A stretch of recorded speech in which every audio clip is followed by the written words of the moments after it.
સુરતમાં બુટલેગર અને અસામાજિક તત્વોના ગેરકાયદે આશયાના હવે તોડાઈ રહ્યા છે। તેવામાં બુટલેગર વલી ઉલ્લાના ઘરે પણ ડિમોલિશનની કાર્યવાહી કરવામાં આવી હતી।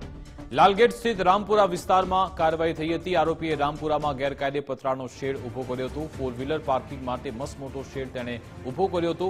શેડ પર પોલીસ અને પાલિકાનું સરકારી બુલડોઝર ફરી વળ્યું। પોલીસ અને પાલિકા વિભાગ દ્વારા સંયુક્ત કામગીરી કરાઈ। બુટલેગર વલ્લી ઉલ્લા વિરુદ્ધ પ્રોહિબિશનના 25 ગુના રજીસ્ટર્ડ છે। હાલ આરોપી પાસા હેઠળ વડોદરા મધ્યસ્થ જેલમાં બંધ છે।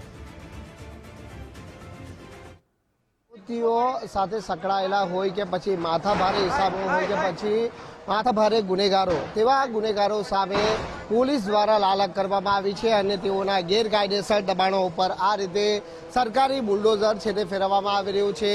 આજે જે પોલીસનું બુલડોઝર પહોંચ્યું છે લાલગેટ વિસ્તારમાં, જ્યાં ક્યાં વલી ઉલ્લા નામનો જે કુખ્યાત બુટલેગર છે કે જેના વિરુદ્ધ 25 જેટલા પ્રોહિબિશનના ગુના પણ છે તે ભૂતકાળમાં નોંધાઈ ચૂક્યા છે અને અન્ય ગુનાઓ પણ તેના વિરુદ્ધ છે તે હાલ સામેલ છે। ત્યારે આ પ્રમાણેની કાર્યવાહી છે તે જોઈ શકાય છે કે જે બુલડોઝર દ્વારા જે ગેરકાયદેસર પતરાનો શેડ ઊભો કરવામાં આવ્યો હતો તેનું જે ડિમોલિશન છે તે કરવામાં આવ્યું છે અને પોલીસ તેમજ સુરત મહાનગરપાલિકાની સંયુક્ત ટીમ દ્વારા આ કાર્યવાહી છે તે હાથ ધરવામાં આવી છે।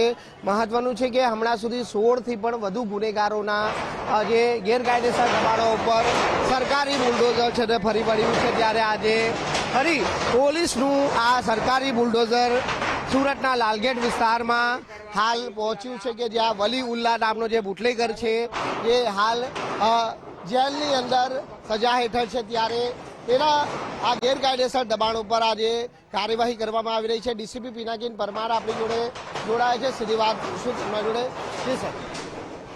વલી ઉલ્લા પઠાણ જે લિસ્ટેડ બુટલેગર છે તેની વિરુદ્ધમાં 25 કરતાં વધારે ગુનાઓ દાખલ થયેલા છે।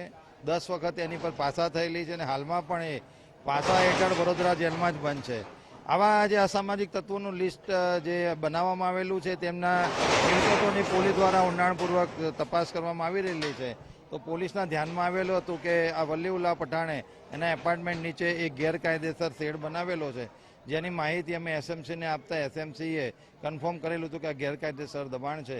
તો આજે એસએમસીની ટીમ સાથે રહીને પોલીસે એનો ડિમોલિશનનું કામગીરી હાથ ધરેલી છે। વલી ઉલ્લા પર અનેક ગુના ભૂતકાળમાં પણ સંડોવાયેલા છે, આ સિવાય પણ અન્ય માહિતી એકત્ર કરવામાં આવશે અત્યારે આવશે, કારણ કે ઓલરેડી એ હાલમાં પાસા હેઠળ જ જેલમાં છે અને તેની બેંકની વિગતો, એના અન્ય કોઈ આવા ગેરકાયદેસર બાંધકામો છે કે નહીં તેની ઊંડાણપૂર્વક તપાસ કરવામાં જે પ્રમાણે ડીસીપીએ જણાવ્યું કે 25 જેટલા પ્રોહિબિશનના ગુના અને 10 વખત પાસા હેઠળ પણ આરોપી વલી ઉલ્લા છે તે જઈ આવ્યો છે અને હાલ પણ પાસા હેઠળ જે તે રાજ્યના અન્ય જિલ્લાની જેલમાં છે તે હાલ જેલવાસ ભોગવી રહ્યો છે। ત્યારે આગામી દિવસોની અંદર સુરત પોલીસ દ્વારા આ લિસ્ટેડ બુટલેગર વલી ઉલ્લા દ્વારા જે મિલકતો વસાવવામાં આવી છે તે કયા આવકના સ્ત્રોતમાંથી વસાવવામાં આવી છે તે અંગેની પણ તપાસ કરવામાં આવશે અને તે માટે પોલીસ તરફથી જે બેંક ડિટેલ્સ સહિતની માહિતી છે તે હવે